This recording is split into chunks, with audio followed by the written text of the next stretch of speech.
The trash can pull-out from Hardware Resources, helping organize your kitchen in 11 minutes or less.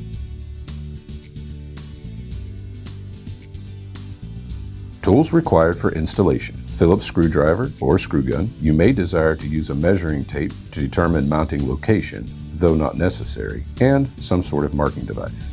Place the trash can pull-out into the cabinet in the desired mounting position, making sure you have clearance to pull past the door and hinges. Firmly secure through the metal support rails with the 4 screws provided.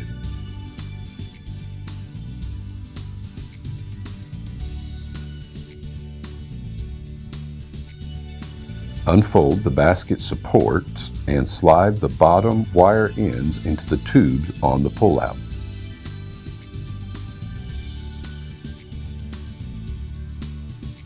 Snap the handle on the front if so desired.